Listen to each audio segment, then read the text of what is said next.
Mi nombre es Aileen Roxana García y hoy les hablaré sobre algunos delitos informáticos como lo son el sexting, el phishing y el grooming. El sexting. ¿Qué es el sexting? Su nombre es un acrónimo de sex o sexo y texting, que significa escribir mensajes. Se refiere al envío de contenido erótico o sexual de carácter personal a través del teléfono móvil mediante el uso de mensajería instantánea o redes sociales, correos electrónicos o cualquier otro tipo de herramienta de comunicación. ¿Y cómo empieza el sexting? Eso depende de cada uno de lo que se pretende obtener. Lo habitual es que se realice de manera íntima entre dos personas, aunque esto corre el peligro de que ese contenido pueda divulgarse y por lo tanto la intimidad se vulnere.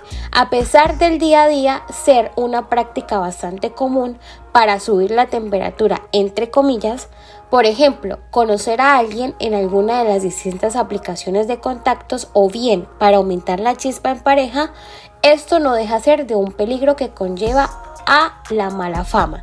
¿El sexting es un delito? No, es un delito en sí mismo, pero sí su mal uso. El problema surge cuando después de haber estado en una relación, por ejemplo, en la que se ha practicado el sexting, algunas personas deciden recurrir a la sextorsión. El mal uso del sexting puede desencadenar en delitos virtuales como el ciberacoso y el stalking o espiar o vigilar a alguien, especialmente a través de las redes sociales.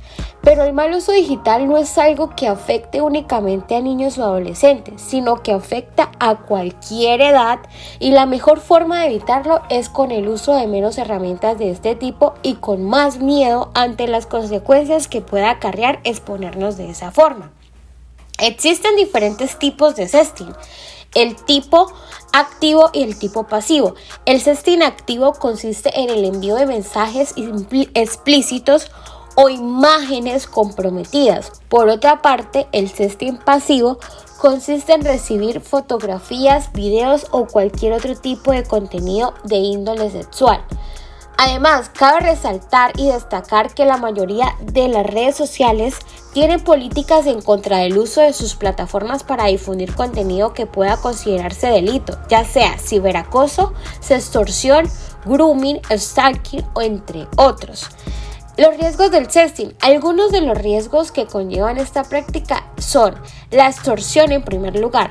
Al ser tan fácil difundir este tipo de mensajes, se abre la puerta a que las personas reciben este contenido en un mundo de intimidad puedan amenazar con reenviarlos a otras a cambio de dinero o cualquier tipo de coacción. La viralización en segundo lugar. La difusión de este contenido constituye un delito con consecuencias dramáticas y por lo tanto es peligroso. En tercer lugar tenemos la edad. La infancia y la adolescencia son grupos más vulnerables, porque muchas veces se introducen en el sexo a través de las redes sociales y se construyen una imagen distorsionada de lo que supone la sexualidad, asumiendo riesgos que no son necesarios. Tenemos también como cuarto lugar la suplantación de identidad. Las redes sociales permiten que se suplante la identidad de otros con bastante facilidad, y esto supone que uno de sus principales riesgos, ya que esto permite que información privada pueda ser enviada a desconocidos. ¿Cómo se castiga legalmente el sexting? Tenemos los riesgos legales del sexting. Leyes que castigan el uso abusivo del sexting en Colombia. Tenemos la ley 1581 del 2012, que trata del régimen general de la protección de datos personales. La ley 1273 del 2009, que trata sobre la protección de la información y de los datos. La ley 1336 del 2009, que trata sobre la lucha contra la explotación, la pornografía y el turismo sexual con niños, niñas y adolescentes. Y la ley 1098 del 2006, que es el Código de la Infancia y la Adolescencia sobre la protección a los menores. Y además, el sexting se constituye como un delito cuando se practica con menores de edad, se publican o comercializan material sexual sin autorización previa del autor, y además solicitan material sexual erótico o pornográfico a través de la extorsión. ¿Y cuál es la pena? Tenemos que en Colombia La pena de este delito es hasta 12 años de cárcel por compartir información de la vida sexual de alguien sin consentimiento del autor. Y las entidades públicas que prestan ayuda ante la extorsión en Colombia son la Comisaría de Familia, la Unidad de Delitos Sexuales de la Fiscalía General de la Nación, el Instituto Colombiano de Bienestar Familiar, los Ministerios de Tecnologías de la Información y la Comunicación, la Policía Nacional, la Oficina de Protección de Datos Personales de la Superintendencia. Tenemos las cifras de denuncias en Gaula de Policía. Dice que 27 casos han sido reportados en el 2009, 165 casos denunciados en el 2014 y en el 2017 fueron casos investigados con una finalidad de 259.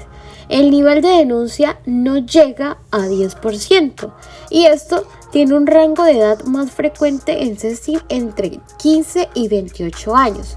Algunos datos de la Policía Nacional son que 7 de cada 10 estudiantes han practicado sexting en Colombia. En Bogotá, entre el 2016 hasta enero del 2018, la policía recibió 406 denuncias por extorsión. Entre 2014 y enero del 2018 se recibieron más de 2.800 denuncias. Y desde el 2014 hasta enero del 2018 se han capturado a 150 personas por cometer este delito.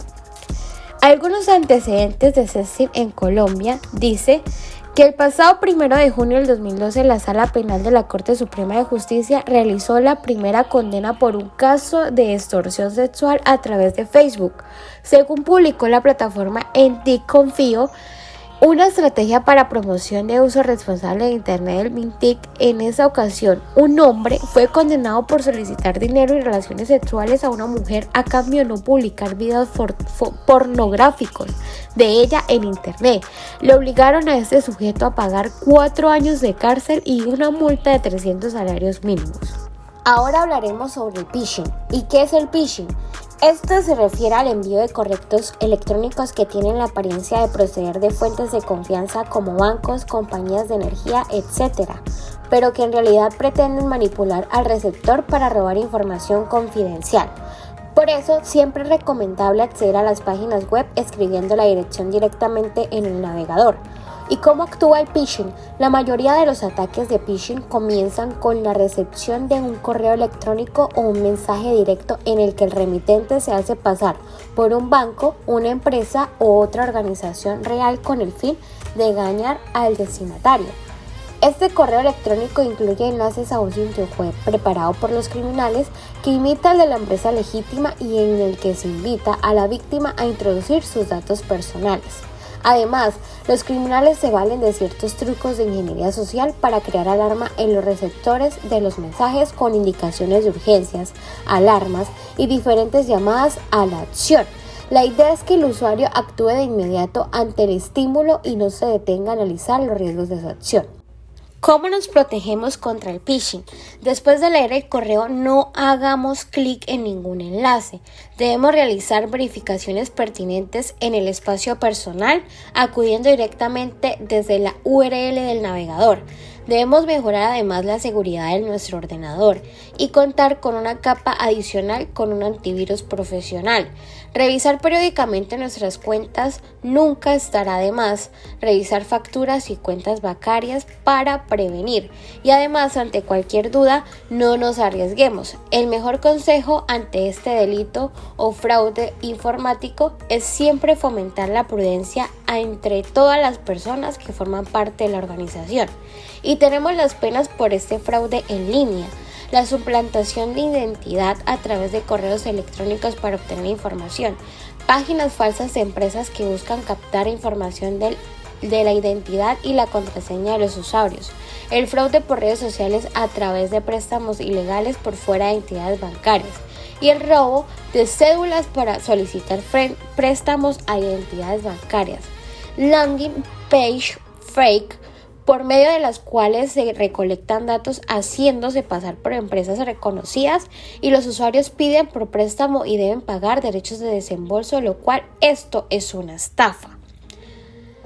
La información obtenida del Código Penal colombiano dice que encontramos la regulación de este fraude en el artículo 269 y 246 del mismo, y que las ciudades en Colombia con mayor afectación de este cibercrimen tenemos a Bogotá en primer lugar, Medellín en segundo lugar, Bucaramanga en tercer lugar, Cali en quinto lugar, Barranquilla en sexto lugar y Cartagena en el séptimo.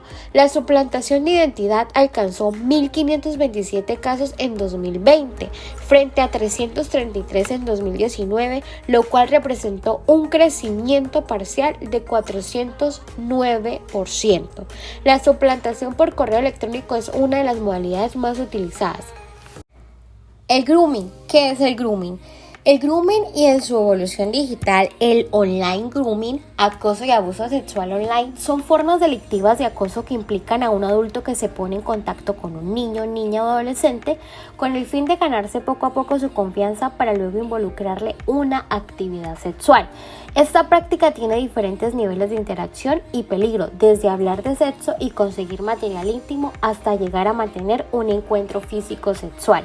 Se trata de un proceso en el que produce un vínculo de confianza entre la víctima y el acosador, y este intenta aislar poco a poco al menor y lo consigue desprendiéndolo desde su red de apoyo, es decir, desde sus familiares, profesores y amigos, generándole un ambiente de secretismo e intimidad.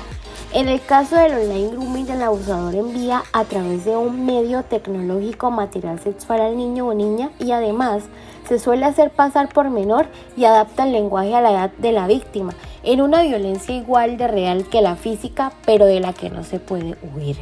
Las fases del online grooming son las siguientes. La primera va desde la creación de un vínculo de confianza. En muchos casos, a través de sobornos o engaños, el agresor contacta con la niña o niño y establece el vínculo de confianza.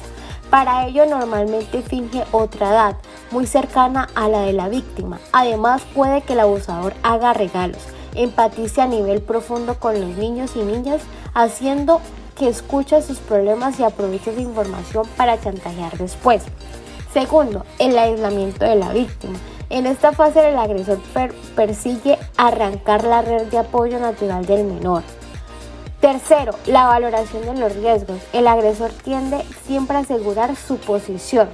Cuarto, conversaciones sobre sexo. Una vez se siente con confianza, el abusador empieza a introducir conversaciones sexuales de manera paulatina. Quinto, las peticiones de naturaleza sexual. Este es el objetivo principal del online grooming. En esta última fase, el criminal utiliza la manipulación, las amenazas, el chantaje o la coerción para que la víctima le envíe material sexual, relate fantasías sexuales o la relación culmine con un encuentro físico. ¿Y cómo se previene el grooming? Ante un fenómeno tan complejo, la respuesta debe ser integral y la forma más eficaz de actuar con la violencia viral se basa en la prevención. Lo indicado es intervenir en la educación positiva a niños, niñas y adolescentes. Es esencial tener en cuenta que especialmente en el online grooming el engaño es lento y no hay consentimiento de ellos. No son conscientes de lo que les ocurre, pues son niños o niñas y no tienen las herramientas adecuadas para defenderse. Nunca podrá ser culpa de ellos, prevalecerá su protección. En definitiva, la comunicación y la educación afectivo-sexual, juntas con el apoyo del entorno más cercano a los menores, son las herramientas más eficaces tanto para prevenir la violencia, así como para no perpetuar sus consecuencias a largo plazo. El child grooming y la pornografía infantil en Colombia se castiga en el Código Penal colombiano, capítulo 4 del proxenetismo, modificado por la Ley 1336 de 2009, que trata por medio de la cual se adiciona y robustece la Ley 679 del 2001 de lucha contra la explotación de la pornografía y el turismo sexual con niños, niñas y adolescentes.